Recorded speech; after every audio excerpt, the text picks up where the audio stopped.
Marami ng times na napag-uusapan ng rapture. At ito yung kamangha-mangha.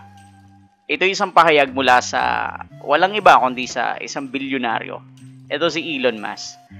Si Elon Musk, ang visionary entrepreneur, ay nakumpirma ang isang bagay na tiyak na magpapa-outstand sa inyo.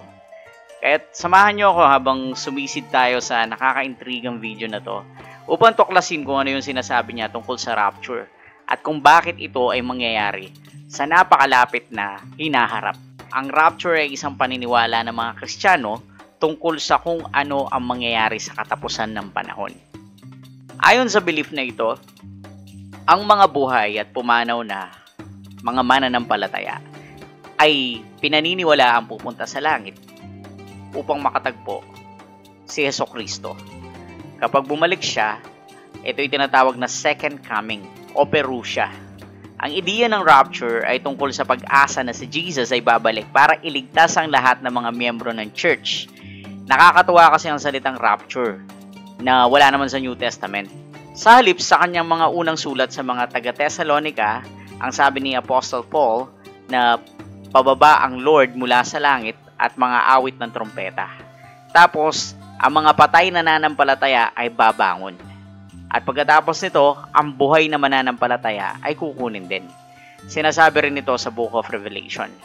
Pero may iba't ibang interpretasyon. Gaya ng amillennial view na tinatanggihan ng ideyang ito, may mga iba't ibang pananaw din kung kailan mangyayari ang rapture.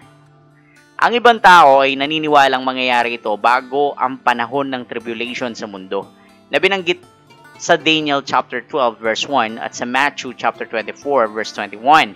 At bago ang katapusan, sa kabilang banda, may mga naniniwala na mangyayari ito pagkatapos ng tribulation. Tinatawag silang post-tribulationists. Ang mga paniniwala sa rapture ay minsang nauugnay sa dispensationalism, na ang ibig sabihin ay ang Diyos ay may mga bagong kasunduan sa kanyang mga tao sa iba't ibang pagkakataon. Parang timeline yan. Ang ilang mga naniniwala sa rapture ay tinuturing ng sarili bilang dispensationalist. Sa buong kasaysayan ng Kristyanismo, marami ng mga isinulat at ideya tungkol sa mga huling araw na karaniwang tinatawag na apocalyptic literature at millennialist thinking. Ang mga konseptong ito ay nag-iengganyo sa imahinasyon ng mga Kristiyano, kahit na may mga interpretasyon at ilang pagkakataon ay tinatanggihan. Isang kilusaan noong ika-16 na siglo, tinatawag na futurism, ang nagbibigay diin na ang propesiya tungkol sa katapusan na binanggit sa kasulatan ay matutupad sa hinaharap, kasama ang mga kaganapan tulad ng paglitaw ng Antichrist at ang pagbabalik ni Kristo. May mga historical na pangyayari rin na makaimpluwensya sa mga ideyang ito. Halimbawa, ng tinatag na mga Puritan at Massachusetts, gaya ng Bay Colony, naniniwala silang lumilikha sila ng espesyal na lugar para sa ikalawang pagdating ni Kristo. Pagkatapos sa panahon ng Great Awakening at Second Great Awakening ng Estados Unidos, tumaas ang pananampalatayang evangelical na nagtaguyod ng mga paniniwala tungkol sa millennium, bagong dispensation, at mga nalalapit na pagbabalik ni Kristo. Isang prominenteng tao sa panahon na iyon ay si William Miller, na nagpahayag na mangyayari ang ikalawang pagdating noong 1843, na nagdala sa pagbuo ng Adventist churches. Ang konsepto ng rapture ay patuloy na umiral noong ika-19 at ika-20 na siglo. Nakakuha ng kasikatan ng ilang evangelical at fundamentalist na Kristiyano at kahit na kumalat sa iba pang mga kilosang relihiyoso, maging sa mga hindi Kristiyano, sa panahon ng Cold War, tumaas ang takot sa nuclear war na nagpasigla ng interes sa mga propesiya tungkol sa rapture. Pumasok din ito sa popular culture lalo ng palapit ng taon ng 2000 na may kasamang excitement ng millennialism. Halimbawa, ang evangelist na si Jack Chick ay nag-illustrate ng mga tracts at ang Left Behind novel at movie series ay naging bahagi rin nito. Tsaka bukod dito, may mga prediction din tungkol sa partikular na petsa para sa rapture, tulad ng mga sinasabi ng American evangelist na si Harold Camping noong 2011. Patuloy ang paglaganap ng mga paniniwalang ito noong huling bahagi ng ika-20 at unang bahagi ng ika-21 na siglo. Ano nga ba ang sinabi ng bilyonaryong si Elon Musk tungkol sa rapture at kay Jesus? Sa isang panayan sa Babylon B, Nakipag-usap si Elon Musk or co-founder at CEO ng Tesla tungkol kay Jesus Christ at relihiyon ng seryoso at mapanlikha. Nang tanungin siya kung tinatanggap niya si Jesus bilang kanyang Panginoon at tagapagligtas, sumagot si Elon. Binanggit niya ang mga mahalagang aral tulad ng turn the other cheek, imbes na magigante, na nagbibigay din sa pagpapatawad at pagtrato sa iba gaya ng nais nating tratuhin. Sinabi ni Elon na bukas siya sa ideya ng pagliligtas ni Jesus na sure, I will be saved, why not? Kahit na nabanggit niyang nabautismuhan siya noong bata pa siya, umamin siyang maraming katanungan tungkol sa Diyos ang umiiral sa kanya, pananampalataya at mga kwento ni Jesus sa Bible. Bagamat hindi siya ganun ka-strong.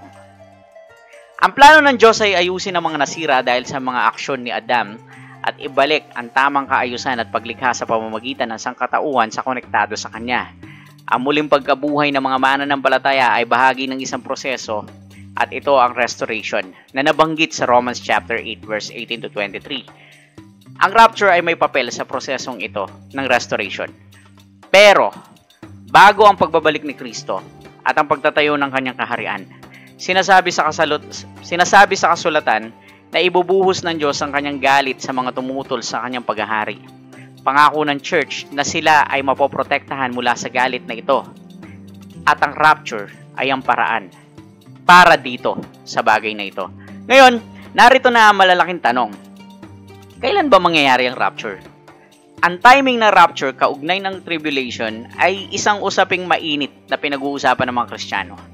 Naging controversial ito sa buong kasaysayan. Bagamat hindi natin alam ang eksaktong oras ng pagbabalik ni Jesus, nagalok ang Biblia ng tatlong pangunahing possibilities.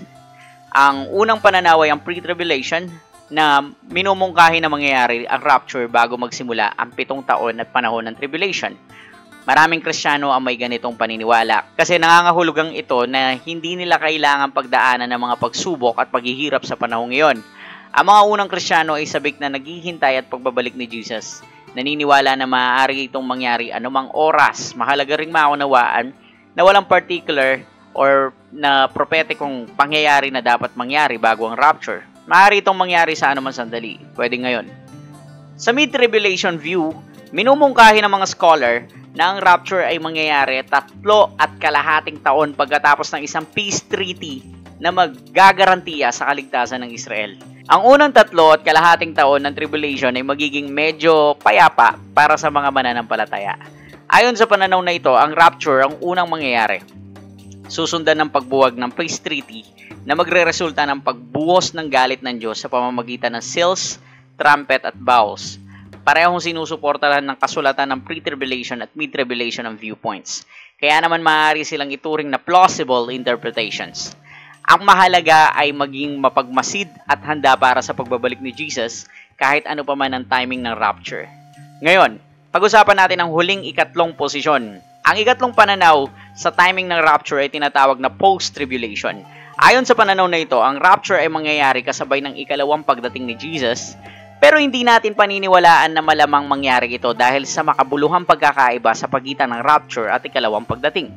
Kabilang dito na sinasabi sa 1 Thessalonians 4:17 na sa rapture na ang mananampalataya ay makikita ang Lord sa hangin or makikita si Jesus sa hangin. Samantalang sa ikalawang pagdating, ang mga mananampalataya ay babalik sa mundo kasama si Jesus ayon sa Revelation chapter 19 verse 14. Bukod dito, ang ikalawang pagdating ay mangyayari pagkatapos ng matinding tribulation. Habang ang rapture ay nagaganap bago magsimula ang tribulation, ang rapture ay isang rescue mission na kumukuha sa mga mananampalataya mula sa mundo. So, yan yung nakasulat sa 1 Thessalonians 4 verse 13 to 17 tsaka sa 1 Thessalonians 5 verse 9. Sa kabaligtaran, ang ikalawang pagdating ay masasangkot ng pagtanggal sa mga hindi mananampalataya bilang isang akto ng panghuhusga. Dagdag pa, ang rapture ay magiging isang lihim at instantaneous na kaganapan. Sa kabilang banda, ang ikalawang pagdating ay magiging kita ng lahat based sa Revelation chapter 1 verse 7. At sa wakas, ang ikalawang pagdating ni Kristo ay mangyayari lamang pagkatapos ng ilang mga kaganapan sa mga huling araw. Ngunit ang rapture ay maaaring mangyari anumang oras. Ito ay imminent. I-comment mo sa baba ang iyong pananaw at huwag kalimutan mag-subscribe para sa higit pang mga updates. Thanks for watching.